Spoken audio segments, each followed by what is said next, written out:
Hi, I'm Mary Horowitz. I'm not an IT guy, but I have to talk to them a lot. I'm not sure why I was asked to be in this session, but I think it's because I've been involved in data integration, outcomes registry, and comparative effectiveness research from way back in the days where if you said those terms in a room, everyone would look at you with a blank stare. I want to talk about what it's like to be trying to collect data and make sense of data as new data is coming in from all sorts of different sources, and as you're trying to make your technology adapt without enough money, I might add. So what are the important issues to address in establishing a mechanism for data integration and sharing for novel therapies, any novel therapy? You have to capture all the patients of interest. You have to capture all the data of interest, no matter where it's generated. You have to ensure that that data is of sufficient quality, and I'll talk about dirty versus messy data in a bit. You have to maintain long-term follow-up, particularly for cellular therapies where you have a drug that persists for a very long time. You have to ensure confidentiality, security, and regulatory compliance. And importantly, you have to make sure the data are used, because what's the point of collecting data unless we're going to use them? And I would like to say that hematopoietic stem cell transplantation offers some good lessons. First of all, although it wasn't on any of the timelines of the history of immunology and medicine, it is a long-established immunotherapy for cancer. And amazingly, even though most people would say if you put 12 transplanters in a room, you get 13 opinions, it actually has a culture of collaboration that goes back to the very early days. The first successful transplants were done in 1968. The International Bone Marrow Transplant Registry, and they didn't know they were an outcomes registry, but they were and still are an outcomes registry, was established in 1970. A similar European group was established in 1974. In 1987, when the US established its unrelated donor registry, it established an outcomes registry to monitor the outcome. By the way, the IBMTR and the NMDP affiliated their programs to form the CIBMTR in 2004. That's a little bit of history. Losing a chance to shorten our acronym. And there have been a variety of national and regional outcomes registries established in this field over the last 3 decades. The CIBMTR has data on 420,000 transplant recipients and adds data on 20,000 new patients a year. Up to about 10,000 variables per person, most with repeated observations that in some cases go out beyond 30 years. We've used this for a variety of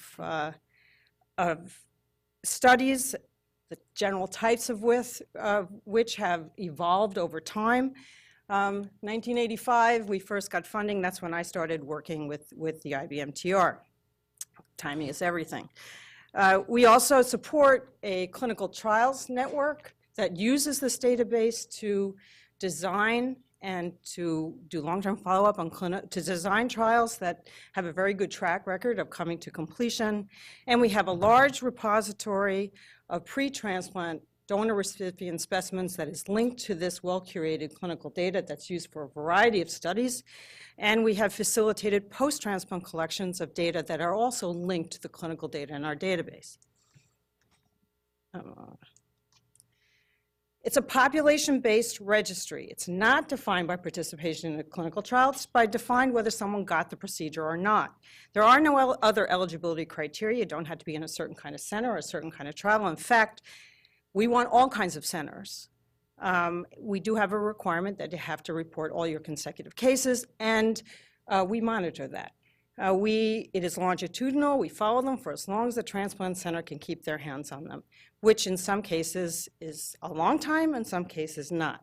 It's a variable data set, which I'll explain. In 2005, the US made reporting outcomes of allogeneic transplants from another person, rather than using one's own cells, mandatory in this country. And we hold the contract for doing that data collection. That certainly helped with capturing all the patients of interest, at least for US patients. But it's important to note that we capture data on 80% of the auto transplants, even though it's voluntary. And we have about 150 non-US centers that voluntarily give us data because we provide them opportunities for research in return. It did not help us capture all data of interest because there was no funds in the contract for helping centers with data submission.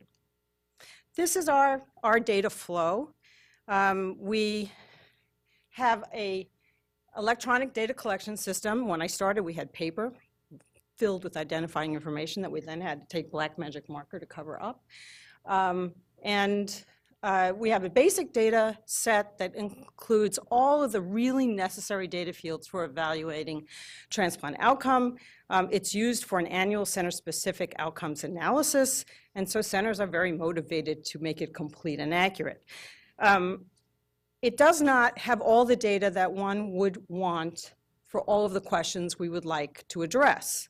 So we do a weighted random sample. I think the pointer is not, it's kind of out of, weighted random sample using the data on the TED form, and we get much more comprehensive data on about 25% of those cases. Why not collect all available data on everyone?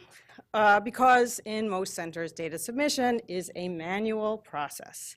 We don't pay for TED, they're federally required, but we do have to pay to help defray the costs of providing the other data. And the number of cases for which we can get data is limited by our budget, which is provided by the National Merit Donor Program and the National Institutes of Health. We do integrate data. It occurs at the transplant center level by data coordinators who integrate data from multiple sources, including increasingly an electronic medical record, the graft processing and HLA labs, referring physicians and patients. And they're often doing this for multiple databases, including their own local research databases. This is how it is out there. It's a lot of promising stuff that says we can make this go away, but that's how it is today. We didn't like how that was, and so we thought, well, if we published if we curated to a national standard all our data elements, and we made that publicly available, that would give centers, especially those with large research databases of their own, the opportunity to map in and have automatic downloads of their data, and then we could get comprehensive data on all of their patients because it wouldn't cost them anymore. And so we, starting with a grant and then with a lot of private funds, we developed a system called Agnes, a global network information service. Here's the file. We can read all about it. If you're an IT person, I personally can't understand anything on those pages. We decided to use the language of the CADSR, and in fact, we have curated about 7,000 CDEs in the CADSR. Here was our idea. Not only transplant centers, but our international partners, the Asian Pacific Transplant Registry, the European Transplant Registry, EuroCord, which is a cord blood transplant registry, cord blood banks, we could all map in, and then we could exchange data over a secure messaging system. Well, you know, it is not true that if you build it, they will come. Only about 5%, Agnes exists, about 5% of our forms come in this way, but it has really mixed success. So we do now get data from some transplant centers. We do get data from our European partner. That just happened this year. That's 12 years after we started. We do actually push data out to some other places, like the Asia Pacific transplant region. Their centers enter their data in our electronic data collection system, and then we push the data out to them. We do have other ways of integrating data, like from HLA laboratories and the cord blood banks, but not through Agnes. What were our challenges? Well, mapping is not easy. I mean, it's just pain. It takes a lot of time. It takes a lot of effort and it takes people not only with IT expertise, but with domain expertise to map from one database to another database. And you know, the data we have to map is always changing because we're introducing new drugs or we're doing things a different way, so then you have another CDE and that has to be mapped. And sometimes you have to do some calculations to do the mapping. We've costed it. It costs about $100,000 to do the mapping. Now, hopefully this will improve because there are some semi-automated mapping tools that are in development, but they're not really out there yet. $100,000 is pocket lint compared to what some of these centers have been spending on implementing their EHRs. And maybe it's a matter of timing, because that's where everyone's attention has been, is implementing the EHRs, not stuff like this. And so they can't get in the queue for those resources, for the programming resources, and research does not give you any meaningful use credit. So one thing, please, policy, make being able to export data for research valid use, a valid, meaningful use criterion for CMS. But we have had some successes. As I said, we get data from Europe now, which we didn't before. We have 5 centers that make direct submissions. These were big centers with a lot of IT depth. We have another one that takes data out, one that does both. And we have taken the tack of approaching the vendors and making our structure of and working with the vendors to incorporate vendors that are doing that have systems that are being sold for BMT management or for our cancer management and cancer research, incorporating Agnes connectivity in their packages. And so we have 4 vendors that are supporting 40 centers, and we have 6 other vendors that are currently working on getting this pipeline as part of the packages that they are selling. And we are curating our CADSR CDs into the bridge model. Does everyone here know what bridge is? Yes? No, bridge. Biomedical Research Integration Domain Group. Good.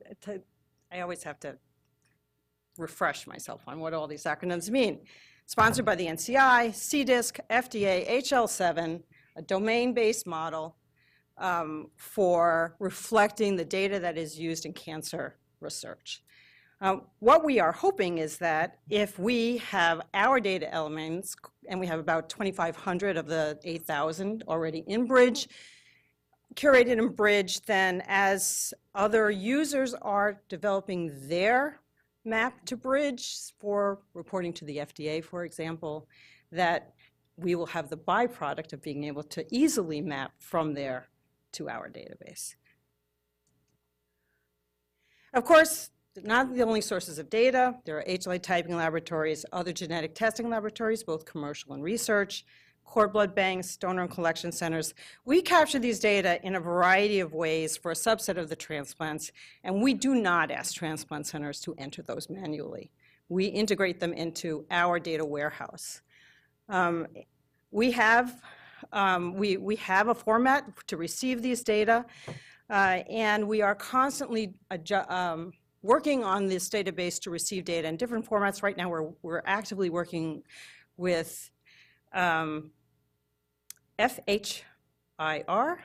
the HL7's FHIR, Fast Healthcare Integration Resources, to receive genetic data more easily. And you can see, I'm not going to read through these, the kinds of data that we, as people use the specimens in our repository for a variety of studies, we capture the data and make it available for other studies. Okay, what are we up to? Quality. Okay, we audit, we have all sorts of computerized checks, et cetera. There are some problems. What we would like to do is take data directly from the EHR, but there are some problems with the EHR. Now, not the problem that some of it is in text, because we know that there are very smart people that are going to solve that problem and take data that's not structured in the way that we structure data in an electronic data collection entry system. But it's incomplete, all right?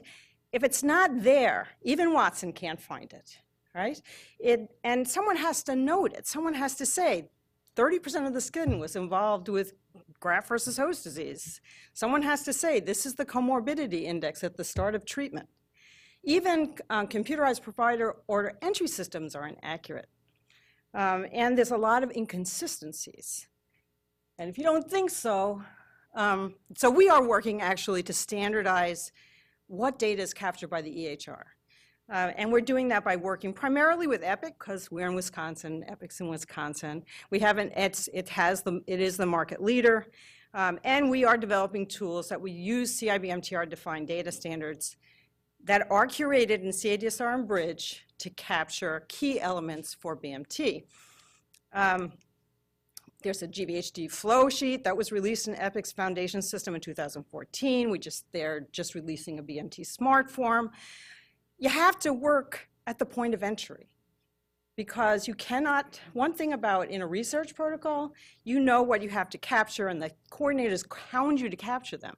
If we are going to capture many more people and rely on providers to give us the information we want, we have to make it easy for them to remember what it is that we want. And that's the beauty of the EHR. You can put it all there and remind them to give it to you. And we are sharing all this with other vendors, not just Epic. Quality check of the EHR. Have you ever looked at your own problem list? Anyone? Or if you're younger than I am, looked at your mother's problem list? Okay, this is a meaningful use criterion. If you get at least one problem on 80% of your patients, you get positive brownie points for meaningful use, but it doesn't have to be accurate, and it often isn't. Have you ever tried to adjudicate an adverse event based on the electronic record? Beware the dreaded cut and paste, which makes it really hard to understand the temporal evolution of events. We need to educate people about documentation at the medical school level. Maybe if we can do electronic data transfer, as has been done in some large registries, we can take all those people busily entering into screens and put them to work making sure the providers are entering what they should be entering in an accurate way. What about billing and claims data? A lot of people have said that this can complement the problem list and lead to more accuracy.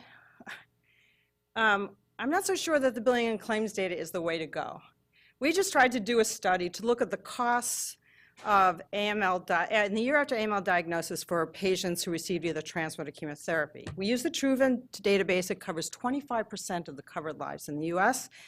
And we started with 29,000 patients who had a diagnosis of AML.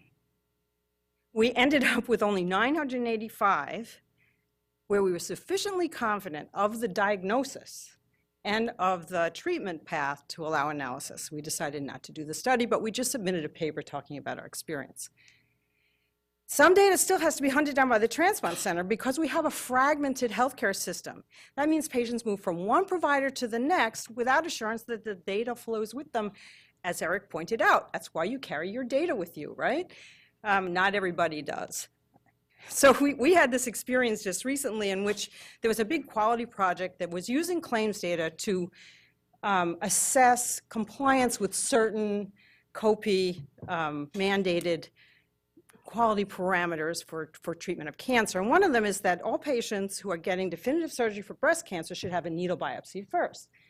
So we looked at the results that they were about to post publicly, and we found, that's us, only 64% of the women had had a needle biopsy. It's like none of us could remember a woman who hadn't had a needle biopsy. So we went and looked at the 85 patients who they said didn't. They all had it in a different healthcare system before referral. And I have to say that the people who did the study saw nothing wrong with that. But anyway, maintaining long-term follow-up. This is also tough because we have a fragmented healthcare system, and the data does not flow with people. So when you pull data out of an electronic health record, you have the data from that system. I was just asked to evaluate a patient whose family had said that, who had died, and they felt that some people in our hospital had missed the diagnosis, so I pulled up the patient's record. According to that record, that patient's still alive because he died in a different healthcare system. We looked at our AML mortality rate. Well, it looked great, but we know that we have to go in and put the death dates that we have gotten from a different system because they don't automatically appear unless the patient dies in the hospital in your system. Follow-up is really, really hard, and with these cellular immune therapies, we're going to have to do 15 years of follow-up. That's going to require some innovation in how we maintain patient contact. Some other issues pertinent, we had a cellular therapy forum because we do have a cellular therapy registry, and we're adapting it to capture data on CARs and to capture more data on CARs, we always have. Consider Jane Doe. This was an example given by a person in the room. 12-year-old, early relapsed ALL, first CAR T-cell therapy, no response. Second CAR T-cell therapy, different institution, different healthcare system, had a response, so therefore she could have a transplant in a third institution. Now I kind of went over the top because she didn't have a viral-specific T-cell therapy post-transplant, but she could have. So how do we integrate all that data? Well, we are doing it in hematologic malignancies particularly because it's where BMT has been most used, and most of the people doing cellular therapy are in that space, by adapting our system to have, and the unit of measurement for our system is the patient. And then I'm not going to spend a lot of time on this. Obviously, we have to have security, confidentiality. That could take a whole session of itself. We do have consent for research from all our patients. We have high-level IT security because we have to meet HRSA standards. And we do make data rapidly available. First of all, we return data to centers even without an Agnes connection. They can receive the data back for their own analyses, and we make it available for research. And this just shows a preview of my next grant renewal application. Shows the number of users and the number of publications using these data and the number of different institutions. Why do people use it so much? Because we don't only give them data, we give them statistical support, and we help them address their questions satisfactorily. So, thank you.